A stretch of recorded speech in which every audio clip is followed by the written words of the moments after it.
And please, no stories about how you make Apo or you used to make Barone because you're a milquetoast vanilla ass NPC. I'm talking about legit, not backed up by degen negates, the belligerent floodgates, nothing. Just solid power level that can play through the most destructive hand trap when it goes off in the game. Yes, you're right. This can be considered a love letter to Melodious, this video, if you guys want. Yes, me, mother flippin' dueling wave, who has an entire video catalog, if you guys haven't checked it out, about what deck is based in cringe. It's getting a little outdated now because decks are getting more and more support. But me, who has hated on every waifu deck in the game's history and made a video series about it just because I was so frustrated by generic negate boards and stupid waifu support that I made an entire series that craps on all of that. I am someone right now that's defending a waifu deck. Welcome back to the channel. There's been a really interesting topic that's kind of come about as a result of me playing Yu-Gi-Oh recently in a different form and not TCG, where I've noticed that a lot of really interesting decks in Yu-Gi-Oh have a really cool way of playing around through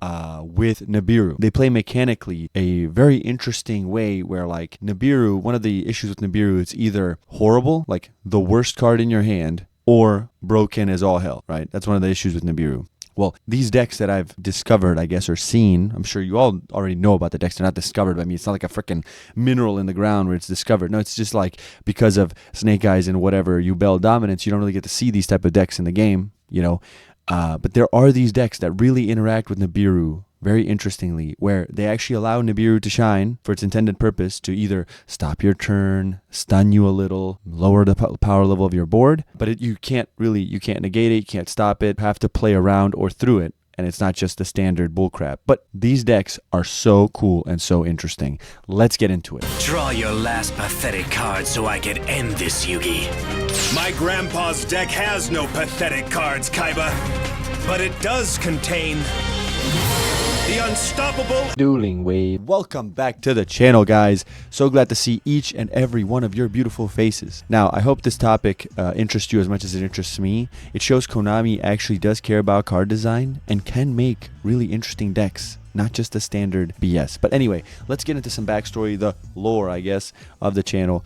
For anyone that's been here already for a minute, that's a longtime subscriber, you know that we've been discussing this Discord format where we've banned all of the problematic, like floodgates, monster negates, OTK enablers, all the stuff that makes Yu-Gi-Oh not Yu-Gi-Oh, right? Like the stuff that makes you not be able to play and interact with your opponent, have a really good duel that lasts 3 to 5 to maybe more, 7, 8 turns, right? We've hit most of those cards and we continue to hit them because the game is in such a destroyed shape where everything is so power creeped all to hell that we've been releasing monthly ban lists because what we do is we release monthly ban lists, we test these ban lists out in tournaments, and we check kind of how the game is developing and how healthy it's getting, and we're really getting to a good spot. So if that sounds something you want to be a part of, come join, because without this type of testing, this type of actual fun gameplay, I wouldn't have even really been able to discover these decks, because who would play these decks in a format like the modern TCG? Anyway, if you're interested in this type of stuff, please go down in the description below, check out our ban list, check out the Discord, check out the tournaments. We have one every 2 weeks, so just we have one currently playing. If it's already playing, just give it a few days and I'm sure we'll start another one up really quickly and you'll be able to join and have a really good time playing this alt format. Guys, we're a fairly small community, but we're growing. A lot of us are just really like, we just want to play Yu-Gi-Oh and have fun. We love the game. So when you join, come say hi, engage in conversation, hit me up, tag me, we'll start conversations. I'm right there, I'm very available. So I want you guys to know this is our thing. Come join, be one with a community, not just a number. We actually want to see what you have to say, and if you have any opinions on what should be hit on future ban lists, please don't hesitate to show your opinion in the Discord so that we can continue to grow it and continue to make this format the best thing possible and give people an alternative to play. It won't compete with the TCG, but it'll at least give people an alternative to play so they don't quit the game while there's a tier 0 format or something stupid going on. So if that sounds really sick to you, come join us. We'd love to have you. Go say hi. See you there. Anyway, back to the video. There are so many archetypes in the game, especially newer ones that are super skillful and require a brain to pilot. And one card that makes piloting these decks even more difficult is Nibiru. Now, I'm not talking about Snake Eyes. Snake Eyes is brain dead. Like, shouldn't say that. Brain dead, imbecile level of Yu-Gi-Oh play, right? You can just kind of luck into a victory. As we've seen, where it took, Jesse Cotton, like 6 months to win a YCS in this format, right? Like, this format is very lucky, very random. Anyway, let's not talk about this format. Let's talk about what's actually interesting, right? So there's these decks that play through Nib in a really interesting way. So let's first, for the uninitiated, get into what Nibiru is, right? If you live on a rock and you have never seen what Nibiru is, I'll explain it really quickly here. Summon 5 times, no good. Summon less than 5 times, good, very good. Did you catch that? Should we go again? Summon 5 less than 5 times, good. Okay, perfect. Now that we understand the card, let's get into its ramifications on the game. Nibiru is a card that I always watch out for when I'm playing any deck, right? Any deck that will play into Nibiru, I always watch out. Hey, once I hit the 5 summon threshold, I gotta have a backup plan. If I get hit, what am I gonna do, right? And that's the ultimate test of Skill Duelist. Skill Duelist will pick a card, whether it's whatever's the most prominent card in the format at the time, whether it's Nibiru, whether it's Imperm, whether it's Ash, and they'll go, okay, I'll play in a way where I will not lose to this one card or these 2 cards, right? In the case of maybe Imperm Veiler or Ash and like Dominus Purge, right?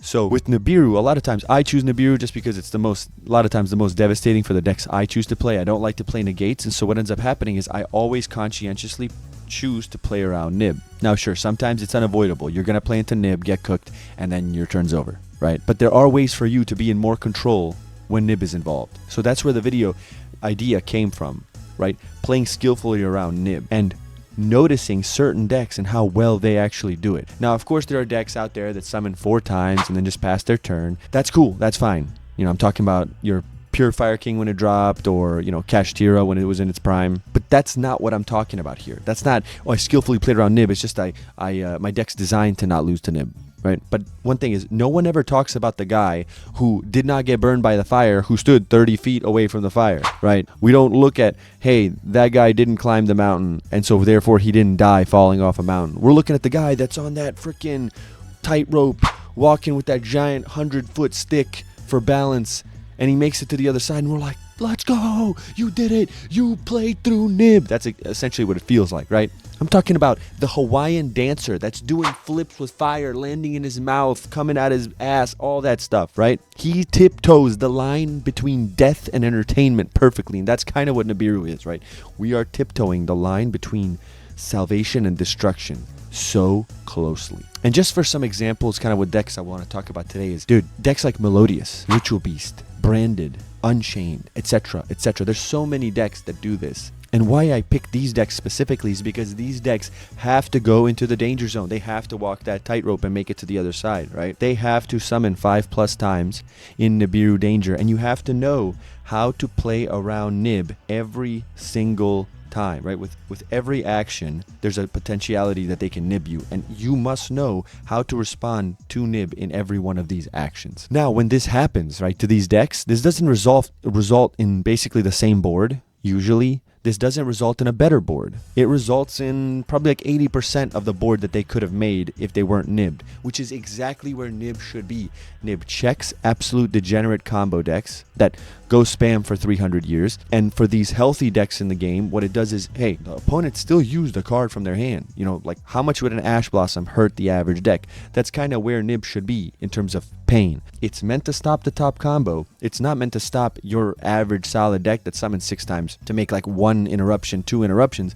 It's not meant to absolutely destroy that deck, but that's an unintended consequence. So when Konami designs these decks, when you make a deck be able to play through Nib where the board ends up being 80% of what it could have been, that is the perfect state for Nibiru and the game to be in. Nib is worthwhile running, right? If you want to run it, you can. If you don't have to. And if you run it, it will do something. It will check the stupid decks. It will still hurt a little these decks. And so you're in a good spot, right? It's not like Nib is absolutely terrible. You guys, I cannot understate how much I love this as a part of the game. This isn't some degenerate synergy where like Konami didn't see this intended consequences where they could make like a negate on summon 5, right? No, or God, 6 or 7, whatever, where like the resources aren't even that important anymore. If you nib them there, you have to nib them there because the negate's about to drop, and if you nib them there, it doesn't matter anyway. That's not what I'm talking about. No. We're not talking about that.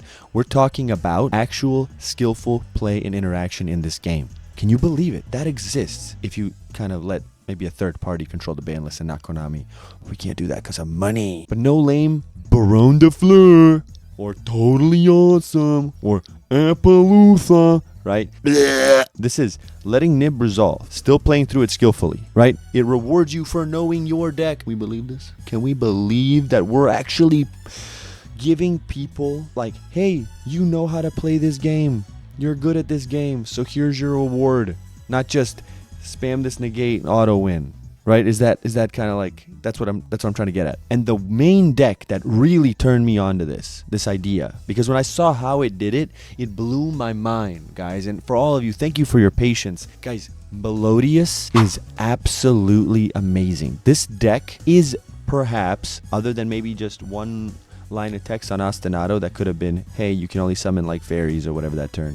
Other than that, but that's an old card. It was in modern design, right? Other than that, dude, this is the most well-designed deck probably in Yu-Gi-Oh history. Now, I know that if you use this as an engine, you can make Vortex or Apo or whatever. I don't care about that. Those are degenerate, awful synergies that exist, but I'm not speaking about that. In the pure deck, you don't even run those cards. I'm talking about this beauty right here. Étoile, a card that not only enables you, right, and it enables you to do more. By removing cards from your field, you can reset stuff, old cards like Shumberta, where you can then make it another interruption. It's a graveyard interruption, which is very powerful in today's game, but it isn't FTK auto win, right? It's not, here's my negates. It's basically a Shizu Shuffler. Maybe a little more devastating, a little less devastating, depending on the matchup. But it allows you to reset your pieces, but it also lets you protect your pieces, where your opponent will activate Nib, you'll chain Étoile, banish your board, and then, dude, it'll come back in the end phase, right? You can pick what you want banished or not. So if you want the Nib to hit something, you can. If you want to save your whole board, you can invalidate the Nib all entirely. But this protects you. You don't die.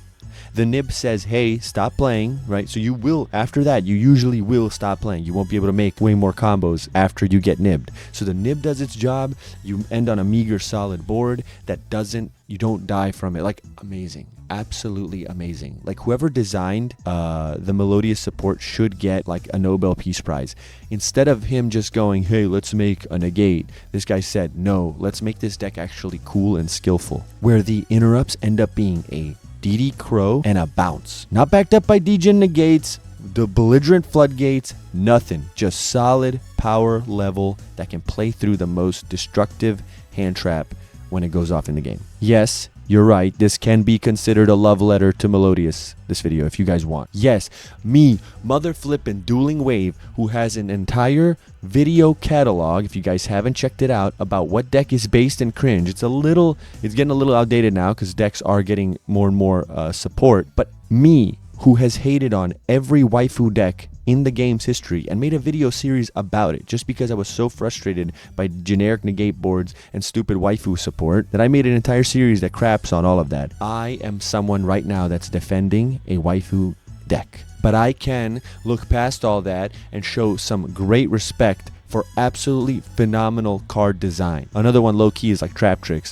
Whoa, Trap Tricks, right? Gross. Trap Tricks artworks are disgusting. Yes, but their playstyle is awesome, and they have a really cool way of playing around Nib also. Now, it's hard to top this. Melodious, I think, is the cream of the crop of how to play around Nib and make the card feel like, hey, it's impactful enough to run, but it's not an FTK, essentially, when it resolves. But we'll give other decks that I've noticed similar praise here. But before we continue, what about you? What is your favorite deck that plays through Nibiru? What is your favorite way of playing through Nibiru? And please, no stories about how you make Apo or you used to make Barone because you're a milquetoast vanilla ass NPC. I'm talking about legit, interesting game mechanic ways to play around Nib. Put them down in the comments below. But another deck that plays through Nib beautifully is Branded. Thanks to pretty much every combo in Branded, mandatory making you go into Nib, where it's like 6+ summons, you have a few ways to play around Nib. The first and everyone's favorite is search Mercurier and negate the Nib, right? That's the lamest way. As a Branded player, I don't even care about that way. That way is like just absolutely...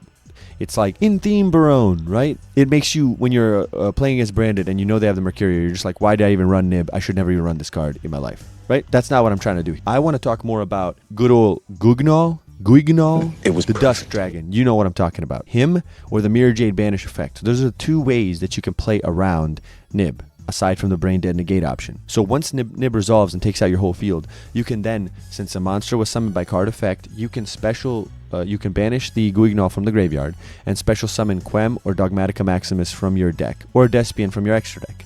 You can also do this if you want to by banishing whatever's on your field with Mirror Jade by sending Dogmatic. God, what is his name? Every time I call him Bastard the Ashen Dragon, but that's his OCG name. The Titanic Lad, whatever. Bastard Titanic Lad. I don't know where they got that, but whatever. You send him and you'll summon Quem, which lets you sort of play through Nib in an interesting way, but your board is like 50% worse. So these two monsters basically help you play through Nib. And when the two monsters that you get off Guignol, Quem and Maximus, right?